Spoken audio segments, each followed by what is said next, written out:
예,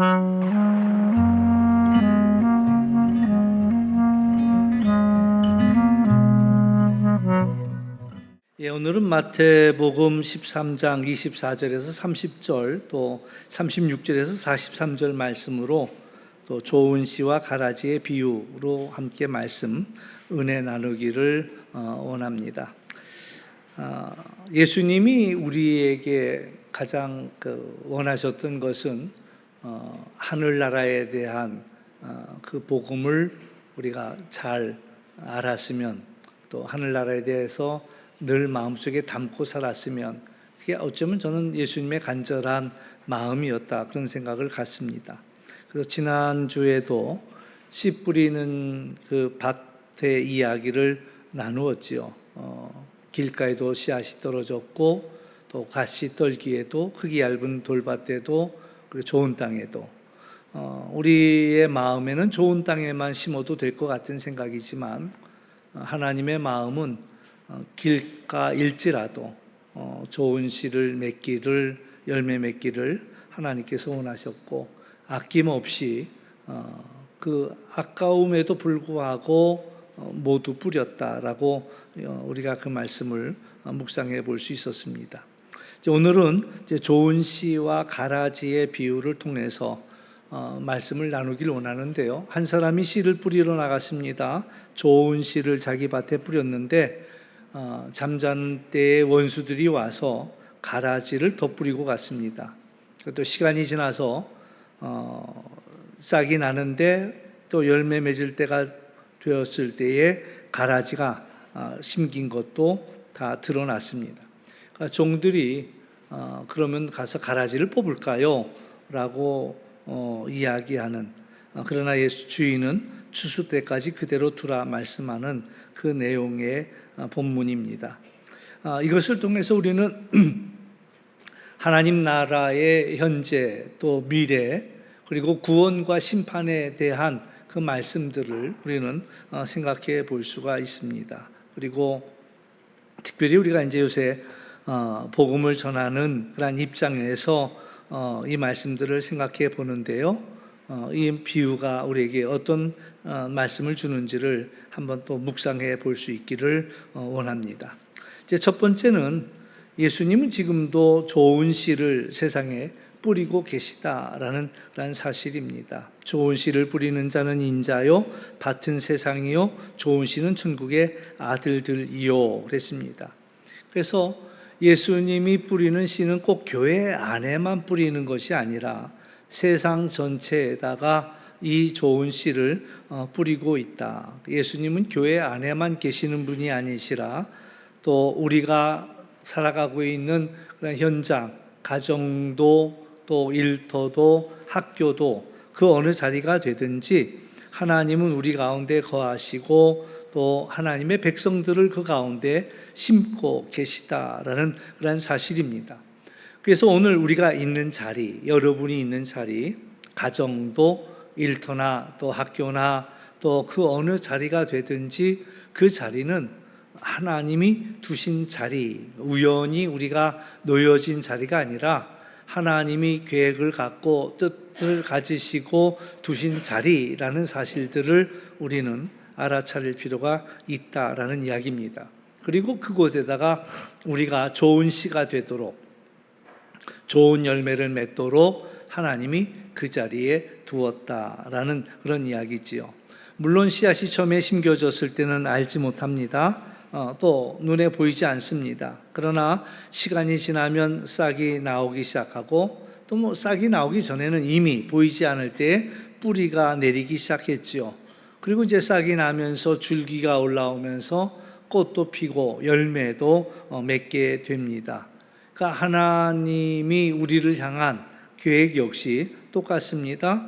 우리를 교회 안에다만 두신 것이 아니라 세상 속에 두셨고 특별히 가정, 우리 가정도 쉽지만은 않은 자리지요. 왜냐하면 온 식구가 서로의 어쩌면 더 솔직한 모습들을 볼 수 있는 자리가 가정이니까요. 세상 속에서는 적당히 나를 숨기고 살아갈 수가 있습니다. 내 성격이 다 드러나지 않을 수도 있고 내 마음이 다 알 수가 없겠지요.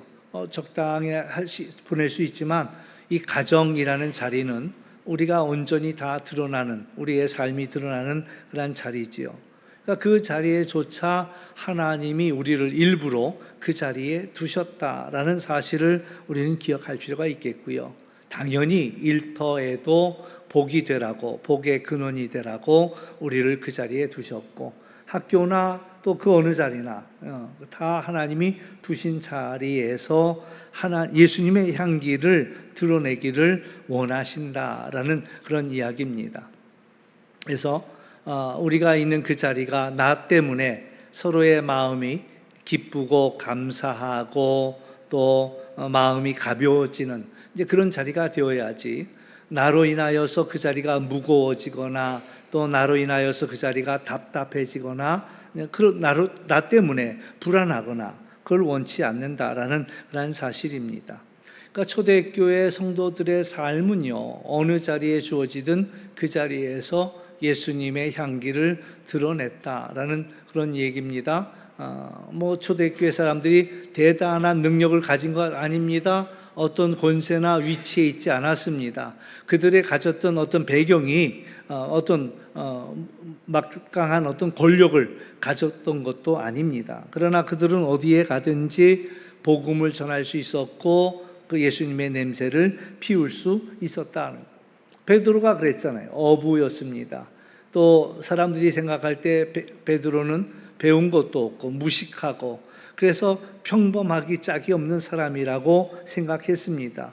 더군다나 마태 같은 경우는 세리였고 사람들의 미움과 증오의 대상이었고 브리스길라, 아굴라 이런 사람들은 그냥 단순히 천막을 만들던 그런 사람들이었습니다. 그러나 하나님은 그들을 통해서 역사하셨고 세상을 변화시켰다라는 그런 이야기지요. 마찬가지입니다. 하나님은 우리를 통해서 지금 그 일을 행하기를 원하신다라는 이야기지요. 나는 글쎄요 대단한 사람 아닌데요. 나 같은 나이 많은 이가 하나님이 나를 통해서 어떤 일을 하실까요? 우리가 그런 질문을 할 수도 있지만 여전히 하나님은 우리를 세상에 두신 가운데 여전히 일하기를 원하신다라는 사실입니다. 1차적으로 내 가정에서 또 나 만나는 사람들 가운데서, 내가 만나는 이 사람들은 다른 사람들은 만날 수 없는 사람들이거든요. 나를 통하지 않고서는 어쩌면 예수님 이야기를 들을 수 없는 사람들일 수도 있습니다.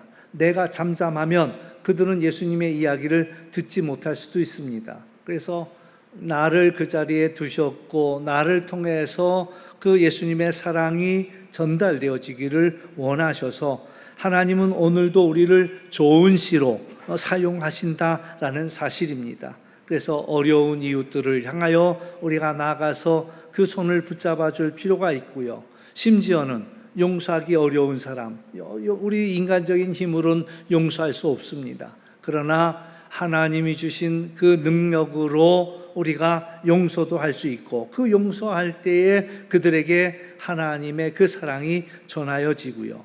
또 우리가 눈물로 그 이름을 위해서 기도할 때 우리의 그 눈물 한 방울이 일하더라라는 그런 이야기입니다. 우리는 지나가는 말로 예수님을 소개하지만 그러나 그 일들을 통해서 하나님의 나라가 세워지고 확장되어진다라는 얘기입니다. 여러분 전도를 거창한 일로 생각하지 마시고요. 그냥 한마디 말이어도 좋습니다. 하나님이 당신을 사랑합니다 라는 그 한마디 말만 할 수만 있다면 그 말이 어쩌면 상대방이 간절하게 기다리던 말일지도 모릅니다. 오늘 아침에도 문득 한 분의 생일이라고 제 핸드폰에 뜨더라고요. 그래서 아침에 카톡을 보냈죠. 당신의 생일을 축하드립니다. 그러니까 깜짝 놀래갖고 답장이 왔어요. 목사님 어떻게 내 생일을 기억하십니까? 그래서 제가 이제 또 일부 예배 끝난 다음에 또 답장을 했지요. 내가 기억하는 게 아니라 하나님이 당신을 기억합니다. 또 하나님이 당신을 기다리십니다. 라는 말을 던져 주었지요. 사실은 그렇게 긴 이야기도 아니고 심오한 이야기도 아닙니다. 그러나 그 한마디 말이 그에게 얼마나 힘이 될 수도 있으며 위로가 될 수도 있으며 또 흔들릴 때 붙잡아주는 그런 약속이 될 수도 있다라는 그런 사실이. 그래서 오늘 여러분이 있는 자리에서 여러분이 만나는 그 사람에게 지나가는 말일지라도 하나님이 당신을 사랑하십니다. 하나님이 당신을 기다리십니다. 라는 이야기를 우리가 해줄 필요가 있고, 하나님이 함께 하십니다. 라는 말들을 우리는 씨를 뿌리듯 우리가 생각하고 판단할 필요는 없습니다. 왜? 우리가 그 말씀을 주면 그가 받을 준비가 되어 있으면 받게 되거든요. 그래서 우리는 그 말씀을 두려움 없이 전할 수 있어야 되겠다라는 그런 이야기입니다. 그런데 우리가 살아가는 이 세상은 점점 좋아지는 것처럼 보이지 않습니다. 좋은 씨가 자라기도 하지만 그곳에 가라지도 함께 자라고 있다라는 이야기입니다. 그래서 가라지는 악한 자의 아들들이요 가라지를 뿌리는 이는 원수막이라 이렇게 이야기합니다. 우리가 그런 생각을 하잖아요. 하나님이 창조한 이 세상이 왜 이렇게 악해졌을까요? 왜 악이 함께 할까요? 또 심지어는 그 악한 자들이 더 잘 되는 것처럼 보인다 말이지요. 또 심지어는 교회 안에도 서로 갈등이 있습니다. 어떻게 이럴 수가 있지요? 그러나 예수님이 그거에 대해 말씀하시기를 마귀는 하나님 나라가 확장되는 것들을 방해하기 위해서 끊임없이 세상 가운데 일하고 있다라는 얘기입니다. 지난 한 주간 있었던 사건 사고만 해도요, 어떻게 사람들이 이럴 수가 있을까 이런 생각이 드는 거예요. 어떻게 사람들이 이렇게 잔인할 수가 있지? 사람들이 어떻게 이렇게 악할 수가 있지? 악랄할 수가 있지? 이런 사건들이 지난 한 주간에도 그걸 전파할 필요가 없겠죠. 우리가 다 들은 소식들인데 너무나도 악한 일들이 가득하다. 그러니까 원수 마귀가 이 일들을 행한다는 거예요. 어느 분이 신사, 멀쑥하게 생긴 신사가 기도하더랍니다. 그러니까 저렇게 기도하는 모습을 이렇게 쉽게 보지 못하는데 음식점 한 구석에 앉아서 이렇게 기도하는데 이제 그가 기도가 끝난 다음에 다가섰대요. 그래서 참 대단하십니다. 어떻게 이렇게 기도하시고 그런 모습을 보니까 참 존경스럽습니다. 이제 어디서 신앙생활 하시는 분인가 이렇게 물어봤더니 대답이 영 엉뚱한 대답이에요. 내가 기도한 거는 사탄에게 기도했습니다. 이러는 거죠. 그러면서 이 도시가 정말 악한 영이 가득하기를 모든 사람들이 다 저주받기를 이걸 기도했다는 거예요. 끔찍한 얘기 아닙니까? 그러니까 우리가 생각할 때는 그런 것들이 없을 것 같지만 악을 도모하고 또 악을 끌어들이는 이들이 있더라라는 그런 이야기예요. 우리 주변에도 많습니다. 그러니까 친한 친구인데 어떻게 친한 친구에게 이럴 수가 있지? 친한 친구이다 보니까 서로 벽을 치지 아니하고 받아들이고 속에 있는 이야기를 꺼내고 했던 그러한 일들인데 오히려 그것이 독이 되어서 돌아오고 화가 되어서 돌아오는 그러한 일들이 있다는. 지난 주간에도 같이 밤새워 술 마시던 이들이 큰 문제도 없었는데 그 두 사람을 한 사람을 아주 비참하게 죽이고 그리고서는 거리를 활보하고 이런 뉴스가 나오잖아요. 그러니까는 세상에 들어보지도 못했던 보지도 못했던 이 악한 일들이 날마다 나오는 것은 여전히 이 세상 가운데도 악한 영이 역사하고 있고 또 그 일들을 확장하고 있다라는 그런 이야기지요. 그래서 마귀는 하나님 나라가 확장되는 것을 방해합니다. 끊임없이 가라지를 뿌리고 있습니다. 우리 마음속에도 뿌리는 거예요. 전도하고자 할 때 우리의 마음속에 또 전도하지 못할 그런 여러 가지 생각들을 먼저 뿌려 넣지요. 내가 이 사람에게 오늘은 이야기해야 되겠다라고 마음 먹으면 그것을 회방하는 일들이 일어나더라라는 얘기입니다. 기도하려고 하면 기도하는 것들을 방해하고요.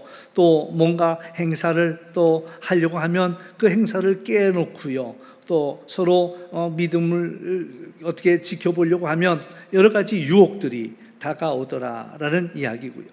그러니까 원수 마귀는 언제나 우리의 마음속에 가라지를 뿌리고 있다라는 그런 이야기입니다. 그러니까 뭐 교회 아니니까 내가 신앙생활 하니까 괜찮겠지, 그렇지 않아요. 심지어는 이단들이요, 저희 집 문을 두들겨요. 그러니까 여기가 어디인 줄 아느냐 이렇게 물어보니까 목사님 사시는 집이지요, 그렇게 얘기하면서도, 그러면서도 목사님부터가 달라져야 된다고 이러면서 이제 막 방문을 두들기는 사람이 있단 말이죠. 그러니까 똑같은 거예요. 똑같은 원수 마귀는 믿는 이라고 해서 건너뛰지 아니하고 오히려 믿는 이들을 더 회방하고 더 방해하고 있다라는 사실들을 우리는 알아차려야 합니다.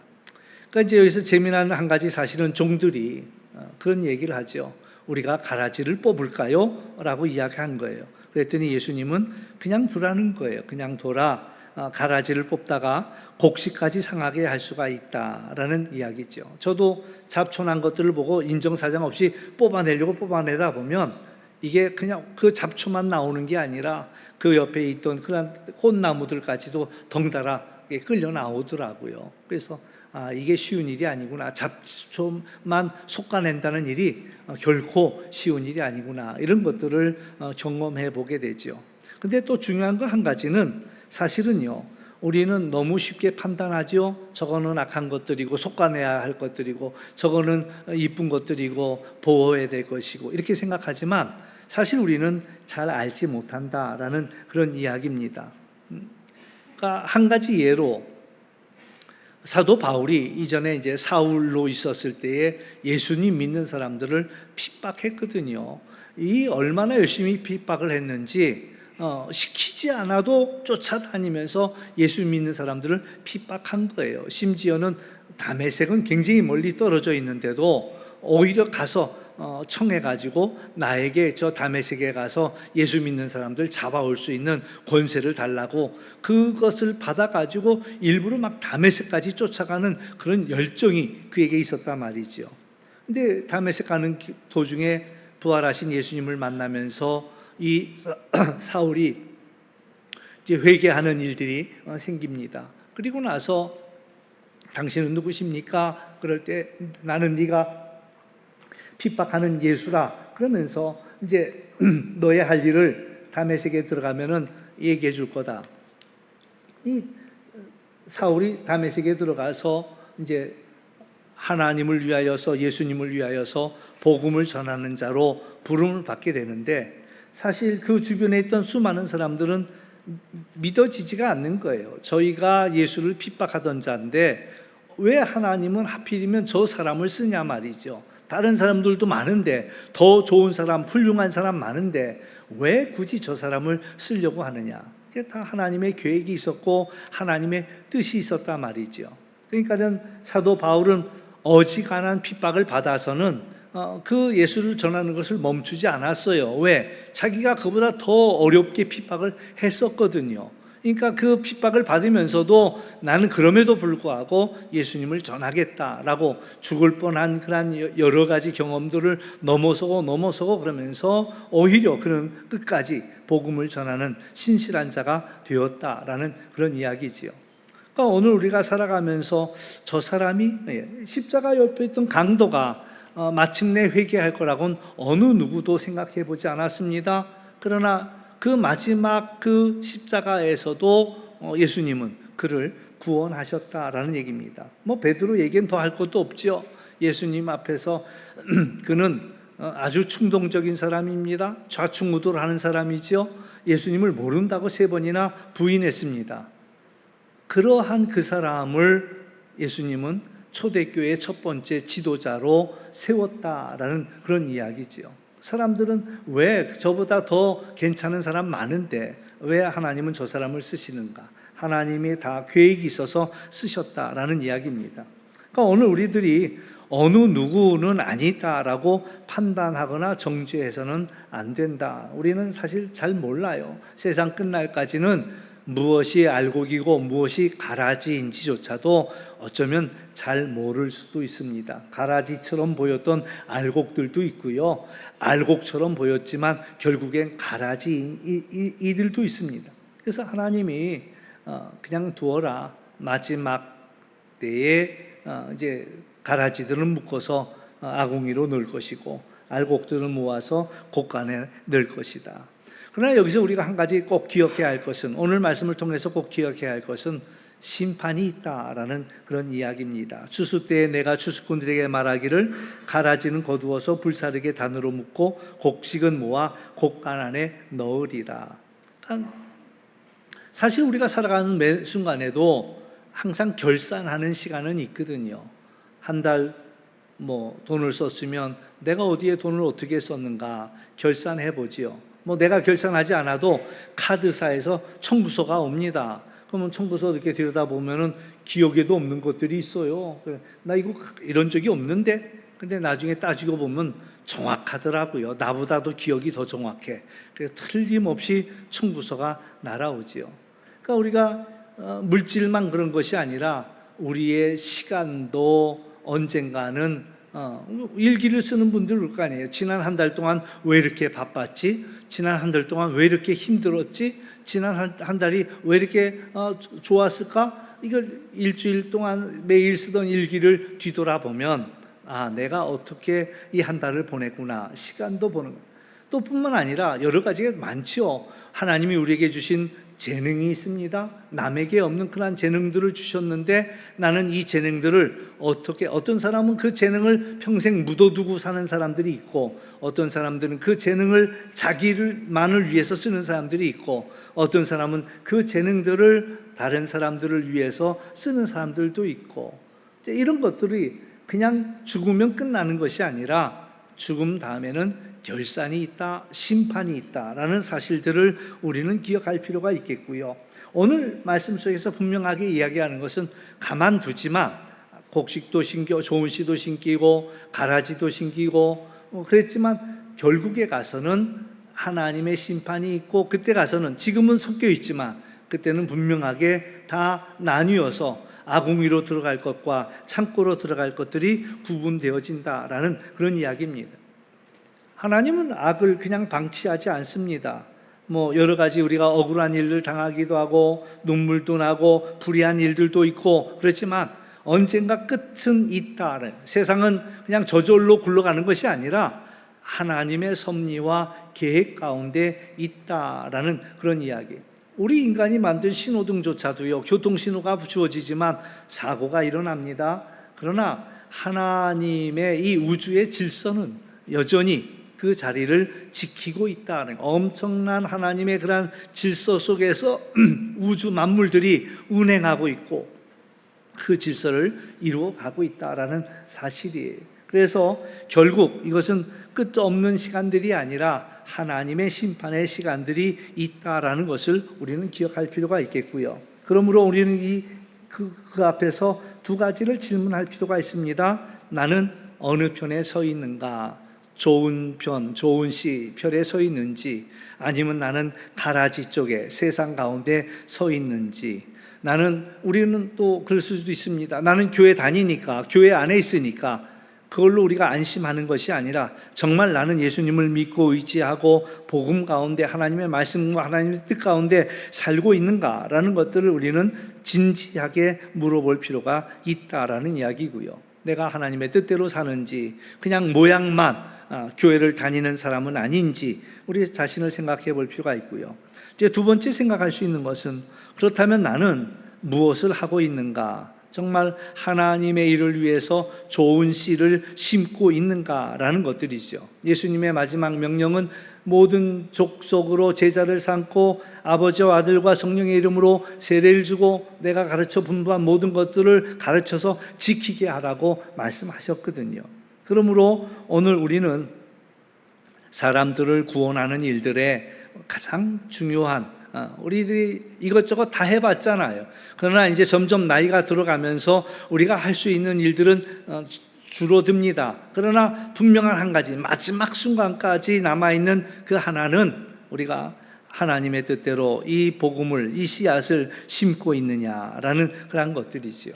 우리가 이제 천국에 왜 가기를 소망하는가? 사랑하는 사람들이 다 거기에 있기 때문에 그렇습니다. 사랑하는 사람을 보기 위해서, 사랑하는 내 가족을 만나기 위해서도 천국을 소망하고요. 또 더 나아가서는 예수님을 만나기 위해서 천국을 소망합니다. 그러나 천국에서 가장 반갑게 만날 사람들은 누굴까? 한번 생각해 보세요. 나와 함께 예배드리던 우리 모두가 가장 반가운 사람들이 아닐까? 특별히 그 중에서 내가 전도한 그 사람이 아닐까? 또 내가 양육하고 세웠던 그 사람이 아닐까라는 생각을 해볼 수가 있습니다. 오늘 우리는 마지막 절 43절 말씀은 그때 의인들은 자기 아버지 나라에서 해와 같이 빛나리라. 지금은 우리는 사실 잘 몰라요. 세상 가운데 살면서 세상 사람들이 우리들을 알아보지 못합니다. 또 우리들도 마찬가지예요. 우리 가운데 있으면서 우리들이 누구인지를 사실 다 알지 못해요. 그런데 하나님의 나라에 가면 해같이 빛나는 이들이 있다라는 얘기입니다.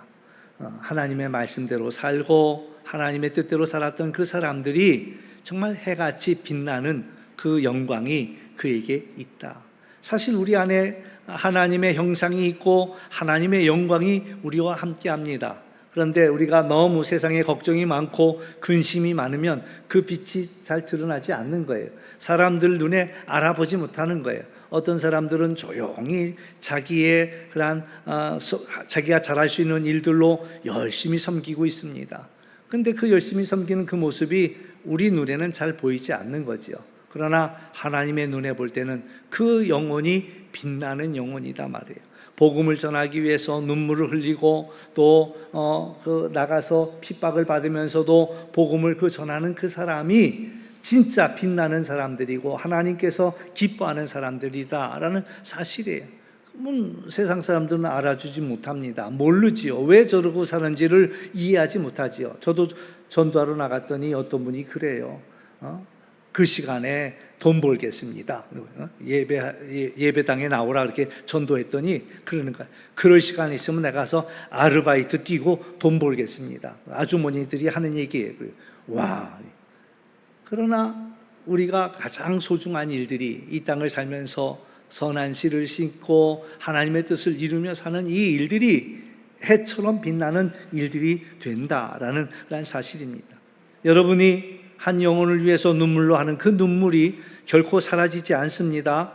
여러분이 수고한 땀방울이 결코 사라지지 않습니다. 한 영혼을 얻기 위해서 흘린 그 눈물이 천국에서 열매로 맺혀진다는 사실들을 우리는 기억하면서 우리가 전도하는 이 일들은 단순히 사람을 끌어오자라는 이야기가 아니라 하나님 나라를 준비하는 일이라는 사실들을 기억하면서 우리의 정체는 씨를 뿌리는 자입니다. 그냥 뿌리는 거예요. 하나님이 당신 사랑하십니다. 하나님이 당신을 기다리십니다. 라는 그 한마디 말이 그의 마음속에 박혀지고 하나님의 부름을 듣고 응답할 수 있다면 그게 하나님이 기뻐하시는 일들이지요. 그래서 오늘 우리는 그저 하나님께서 일하심을 믿고 우리는 때를 얻으나 못 얻으나 한마디만이라도 하나님이 당신을 사랑합니다. 길게 얘기할 필요 없어요. 많이 이야기할 필요 없어요. 나중에 그이가 물어보면 하나님이 나를 사랑한다는데 나는 믿어지지 않습니다. 그러면 또 한마디 더 해줄 수 있고 또 한마디 더 해줄 수 있고 그러나 그 모든 걸 처음부터 다 하려고 하지 말고 그냥 처음에 하나님이 당신을 정말 사랑하십니다. 그것만을 알았으면 좋겠습니다. 하나님이 당신을 기다리십니다. 그것만을 꼭 전하고 싶습니다. 라고 우리가 한다면 그 한마디가 하나님 나라를 이루어간다라는 사실입니다. 오늘 말씀을 정리하면 그렇습니다. 단순히 심판이 있다라는 이야기만 전하고자 하는 것이 아니라 우리 전도자의 입장에서 우리의 사명을 다시 한번 깨닫자라는 그런 이야기입니다. 우리가 하나님이 이 세상 가운데 심은 씨앗이고 우리 주변에 주어진 환경이 하나님이 일부러 우리를 그 일을 위해서 심어놓은 자리라는 사실입니다.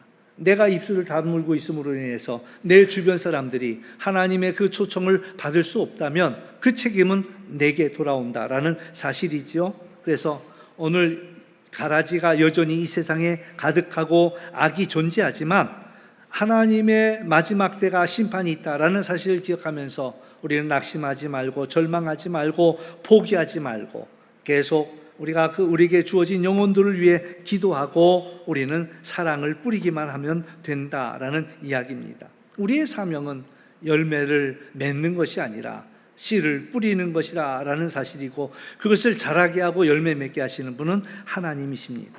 마지막 날 잘하였다 착하고 충성된 종아라고 우리를 부르실 때 그날 하늘나라에서 우리는 해같이 빛난다라는 사실입니다. 맨 마지막 귀절은 우리에게 깨달음을 줍니다.